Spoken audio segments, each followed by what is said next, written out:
Welcome to Inspire. I am Miji. And I'm Patty. We are here today to share with you stories of inspiration, stories of courage, stories of greatness of humankind. Patty and I have created this show in order to showcase people, things, and individuals who have really inspired us, who are doing great things out there in the community, who are contributing to this movement of humanity, social justice, and in an effort to really start a trend. It is our vision for that we create some sort of movement where we inspire you because we have become inspired. Then you go out there and inspire somebody else, okay? Or just go out and live your life and pursue those dreams, those passions, those things that really make you feel alive. Just a sort of just going out there and trying to make all of your senses come alive. And every day, every breath, every walk, every thought, it's nothing other than positive. Thank you. And we feel in this world where sometimes negativity reigns, we wanted to create something that uplifts the soul and shares amazing stories. And these stories are amazing because they're vulnerable and they're real and they're raw. And they're really, we have been coming in contact with such incredible people who've come into our path. And today we have with us two young women who are doing extraordinary things in this world. And I'm so blessed to have you with us. Thank you. Have Artemis and Sophia Mazzini, and they have founded an organization called Into the Light. So do you want to start, Artemis, and tell us a little bit about this organization?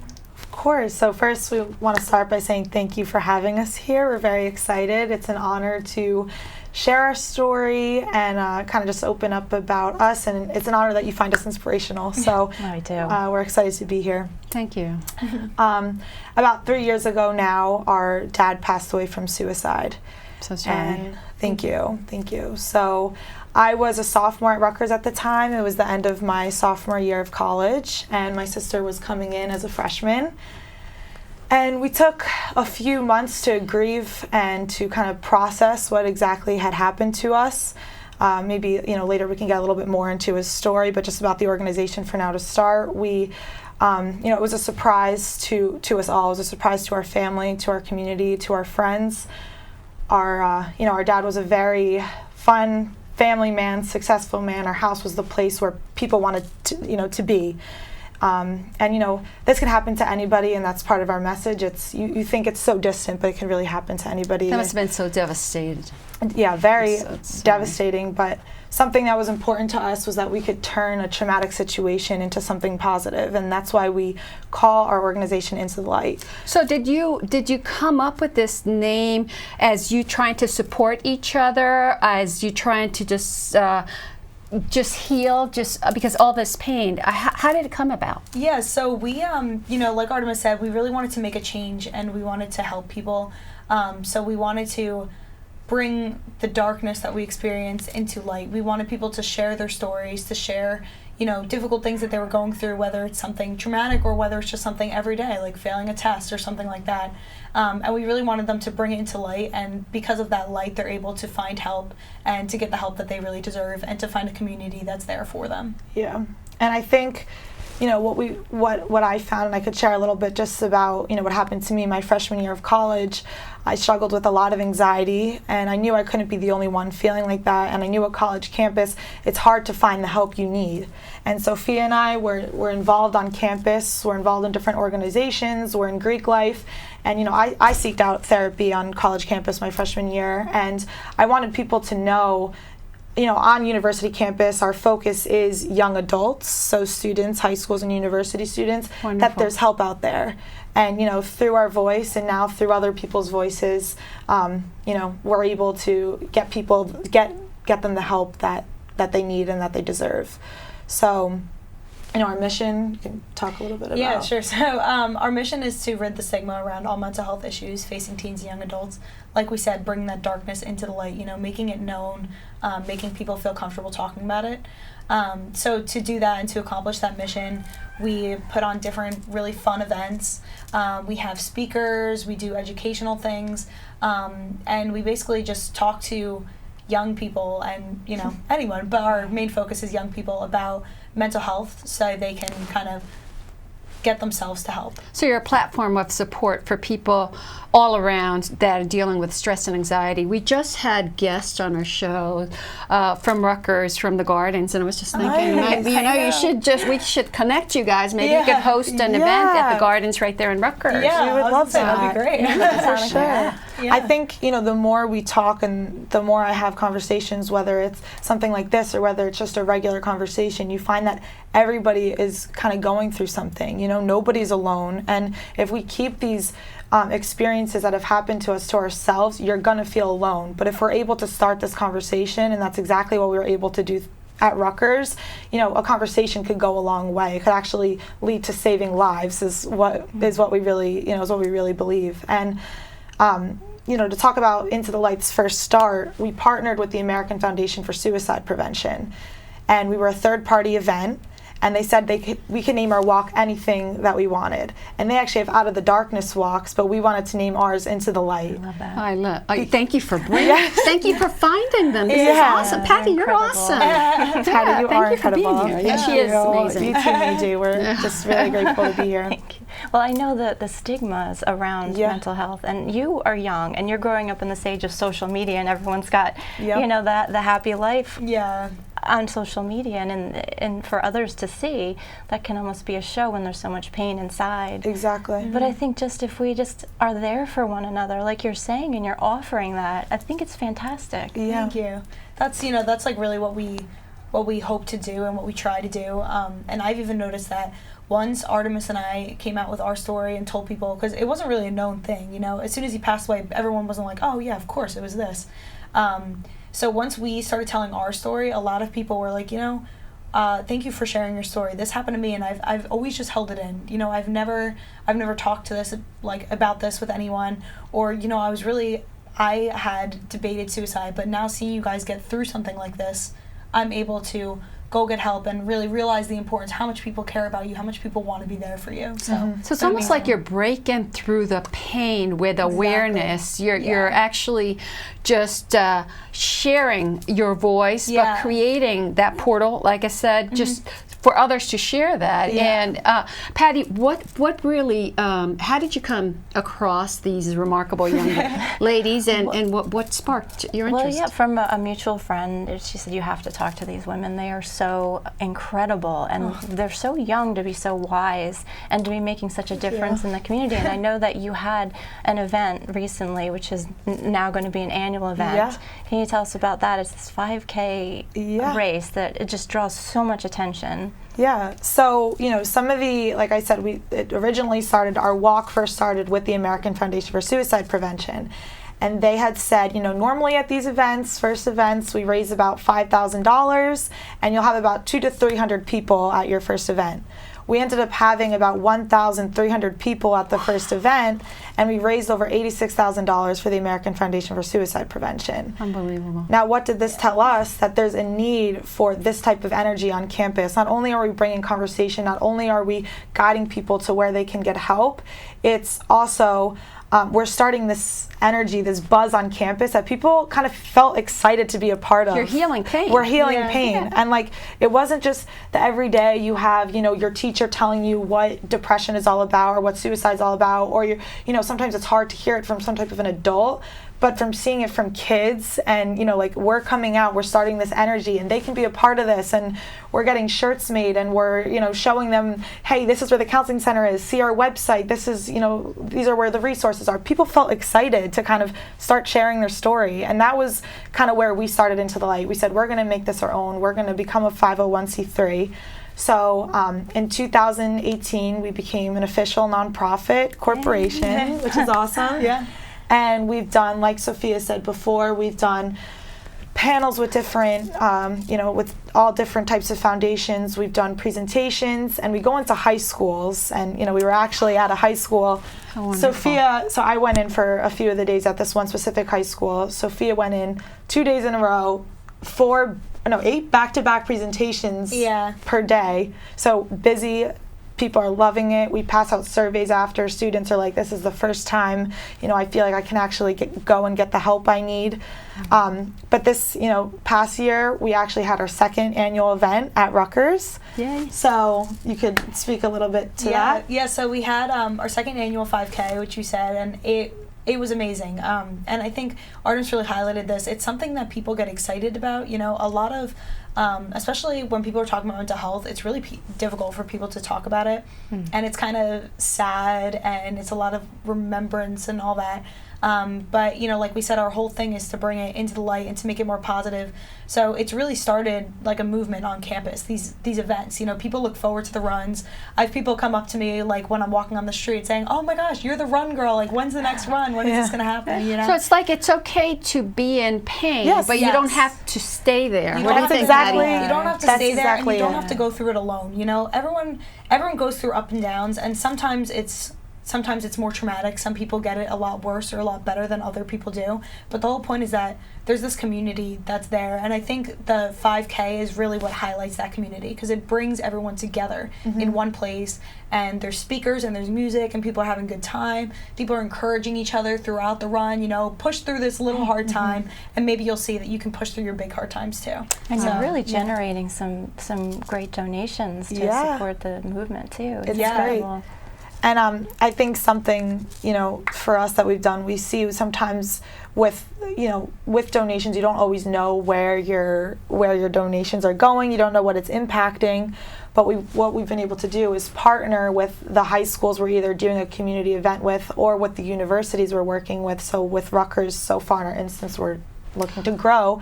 We donate right back to the counseling center, so donors, participants know that their contributions brought in one more counselor this year to campus, or this intervention program, or this panel that we were able to put on. So the direct impact. direct impact.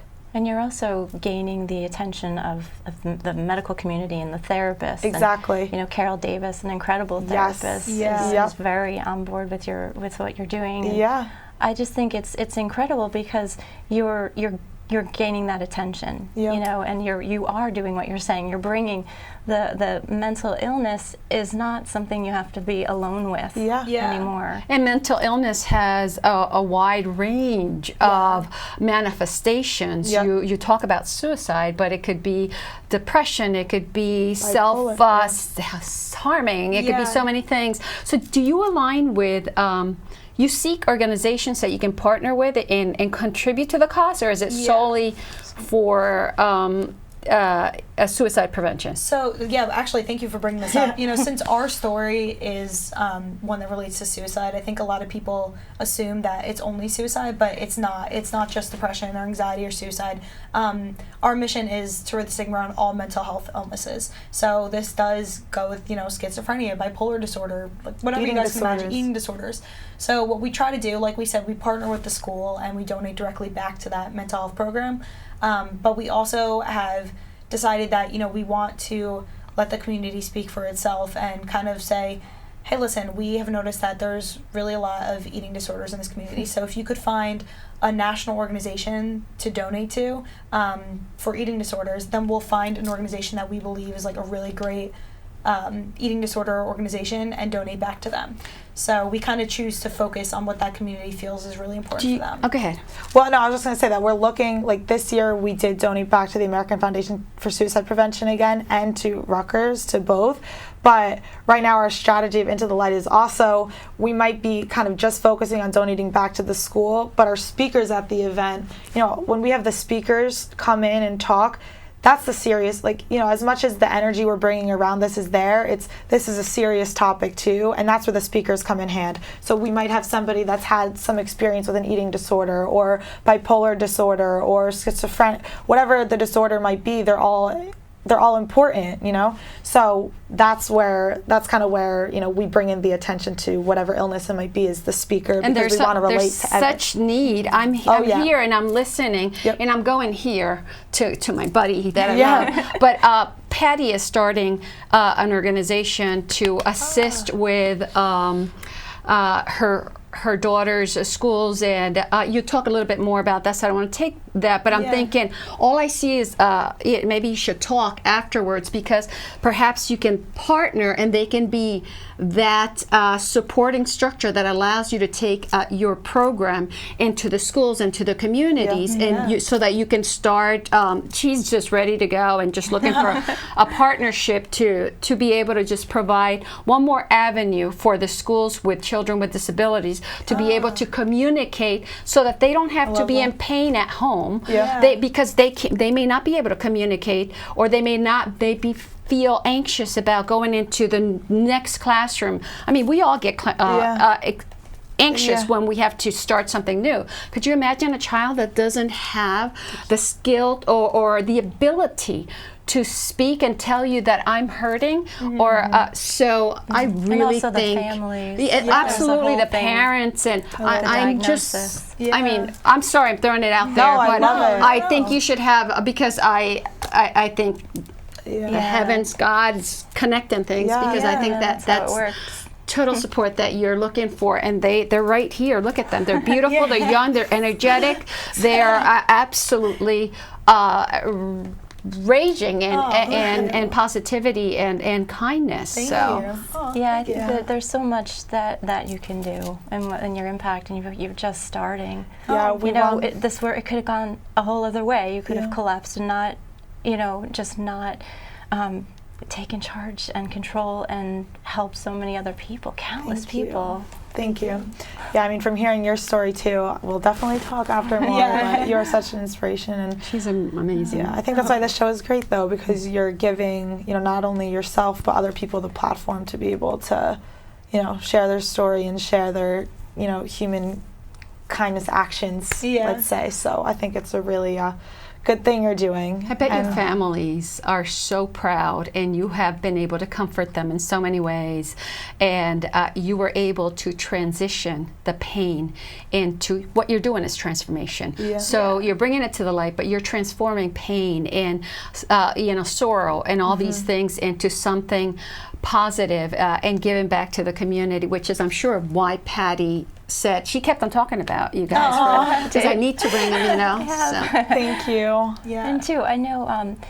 Can you talk a little bit about if you know someone who does have a problem with depression, or there often aren't signs. Yeah. But is there something that if you're a family member, or even if you're feeling it yourself, are there things out there initially to look for to support someone? Yeah. Yeah, so I always go back to this example. I actually was on a panel with this girl who had experienced depression and self-harm and all that kind of stuff. And the way that she explained what she wanted from people was she just wanted people to be there for her, but she wanted them to be there in a way that she wanted, if that makes sense. So she basically said, I knew that I needed help, but I wasn't at the place to bring myself to help. So it was really helpful when somebody was like, listen, I care about you, I'm here for you, we're gonna go get help together, where do you want to get help from? It wasn't I'm going and telling this person, I'm going and doing this for you. It was very togetherness. Yeah, bring them with you to get help, but bring them to that right place, not forgetting about them, and just be caring and telling them that, you're there, and it's really difficult right now, and I understand that, but it's going to get better. We're gonna work to make it better. And I think, just talking about our experience from, seeing our dad, go through this. So just this would be a little bit of his story here. When he was 30 years old, he had gone into the hospital for ECT treatment. And they, he was in the hospital for about 10 days, and they had told him it was situational depression. So pretty much he goes in, he receives, a chemical, it's basically a shock to the body. It's electroconvulsive therapy. And after 10 days, he felt like a new person. He said it was like night and day. He came out, he was ready. And for 20 years, it was something that we hadn't really spoken that much about. I always knew my dad went through something, and when I was a freshman in college, really going through a hard time, I talked to him a lot about it, but it was never something we really thought would happen to our family. Like I said, he was very, high functioning. So sometimes you can't always read it like a book. They might say you're going to be in bed for a long time, or, you might not do as well, or you might not be able to focus, or there's so many, of the signs that we look for.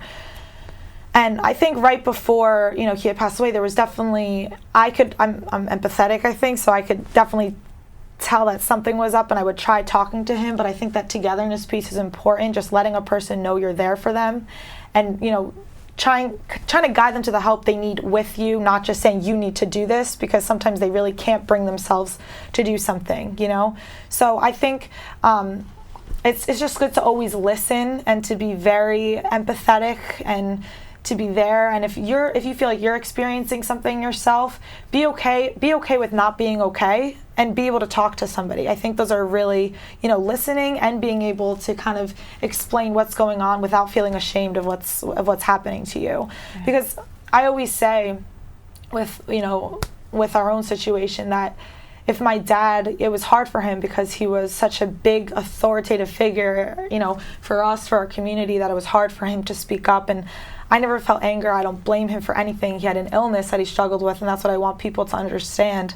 But if he could have just accepted his depression as any other illness and, gotten the help that he needed, it might have been able to save him if he was able to say really what was going on. Mm-hmm. So I think listening and talking and being okay with not being okay are some of the things that are just crucial to experiencing some type of mental health, issue. So, and giving a voice to this, a light to this, is really incredible on such a large scale, because you hear about people might go to the emergency room with a mental illness issue, an episode, and then be sent home or not have those next steps in place. Mm-hmm. So I think just making this aware, bringing awareness to this as an issue is amazing. Is huge. So I want to go back to the part of the family. Like I said, I can't imagine you being nothing other than such an inspiration for those around you. But how have you seen how your movement, how your effort, how this business that you've created has impacted you directly through the family members that are in your circle? Yeah, I think for us, and our mom also is, like, she helps us out and she's with us all the time. She's in Greece right now, so all power to her. But so I think for us it's been a huge healing experience to be able to help people and to talk about what we went through. I think suicide is something that people just don't talk about and people kind of shut out of their lives.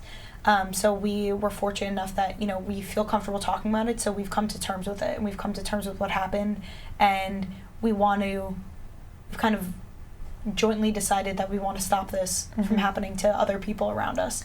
So I think it's been really healing for us and to, the rest of our family and close friends that have seen us get through it in this way and want to talk about it now and want to help people around them. And I think it's really just been like a ripple effect for, from our inner circle, like you said, but then going out to all these people around us and to, our community, to our county, to our school, wherever we go and wherever our friends go. I think people learn a little bit about mental health and are more comfortable talking about it and understanding the importance of getting help, and that, it's something that's real. It's not something that people are making up to get attention or whatever it might be. Yeah, how common is it? Do you know?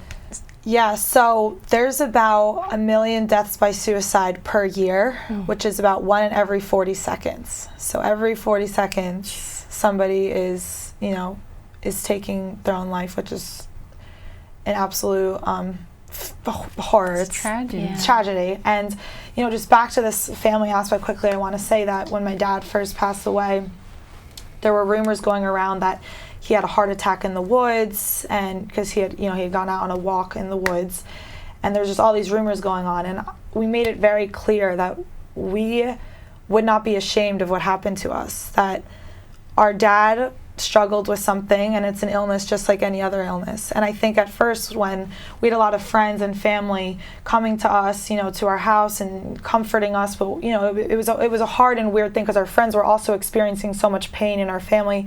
It was a community that really just got brought together. But I think by us, like you said, just being able to speak up and say, this is what it is, and we are all going to go out and say, this is what it is. Such courage. And people felt better too, that they didn't have to walk around hiding something, because it shouldn't be something. It's like if you have to hide something like that, it's like a heavy weight, It's like, let's say. So I think sometimes people say, they don't want to add to somebody being seen in certain light. In this Yeah. case, you know, you took your life or whatever it is. So I think people need the permission to be okay for Yeah. to say to you, I'm so sorry. Yeah. Exactly. You know, this is what happened, and just Exactly. deal both ways. Not Yeah. just you, but the people have that permission to come and talk about it. And I think Yeah, that, exactly. don't you think that that might Yeah. spark some interaction, some healing, Patty? I know it's kind of probably people don't know what to say. Like Yeah. that was one thing I was wondering. You know, people probably didn't know how to approach you after it happened, and Yeah. and you were just. So I loved how you opened the door and said, I'm not ashamed. This is what happened. It's real, and we need to fix this." Yeah. I think like part of what helped people, like people around us, because I know like a lot of people are always like, I don't know what to do if I'm an Yeah. outsider looking in, you know. Something that I found useful, like as the person that went through it, was that I would bring it up, and then people would feel comfortable talking about it, because not everyone reacts to talking about mental health or reacts to whatever you want to talk about the same way. So I think it was really helpful for the person that is experiencing it to kind of address it and be like, listen, It's that this is what I'm going permission. through. Yeah, to, like you know, giving like- them like this is what happened, so we could talk about it now. Just, you know, like I'm okay, I want to talk about it, you know, or like this is what happened, I'm not okay talking about it right now, but just so you're aware, you know. Yeah. Like opening, We could starting. be here for hours. I know. You guys are remarkable, and thank you. there's so many things that we didn't even get to talk to. But unfortunately, we're running out of time. But I know that Patty wants to make the connection so people, you know, can reach out to you. Yeah. And then hopefully we have time to ask you what's next, because I'd love to hear that. Yes. So how can people find out about you and get in touch? So we'd love for everybody to visit our website. It's www.intothelightUS.com. Once again, www.intothelightUS.com. You could follow us on Instagram, intothellight_US. You could find our Facebook, Into the Light. Our logo is a little sun and moon, so you should see us there. And yeah, because we just want to spread the message. In every darkness, there's light. It's a circle. So keep pushing, and you know, we'll make it through this. So. Yeah. I love that. Sophia? Oh, I was just going to say, yeah, come check us out on all of our social media, our website. We love talking to people, and, you know, we're relatively new, so if anybody has any ideas or wants to bring something to their community, feel free to reach out to us. We're really friendly, we swear. So we'd love to hear about anything. Yeah. You're amazing. thank You're you. such an inspiration. I'm my gosh. delighted to Oh. have been a part of you Thank and you for having Patty's, us. you know, gift of having you here on the show. Oh, thank you. Thank We're you so really much for grateful having to be us. here. Yeah, this So. is awesome. So your inspiration is inspiring our viewers, I know, Oh, and thank you. part of our mission is to connect like-minded people. So I'll urge everyone to come and, you know, and to reach out to you Yeah. to you. learn more about it, because what you're doing is more than a public service. It is a necessity. I think you. every human being on the planet can relate to the emotional roller coaster of life. Yeah. you. You know, Exactly. and so I'm just so grateful for your being here. Oh, Thank you. you, We're so Artemis grateful to and be Sophia. here. thank you so much for having us. We really appreciate it. This We is are really so awesome. delighted. Yeah. We'll have you again to see what's going on. Our viewers. Thank you, viewers. Thank you for joining us today. I'm inspired, and I hope you are too. So thanks again, and we'll see you next time on Inspire. Bye. Bye.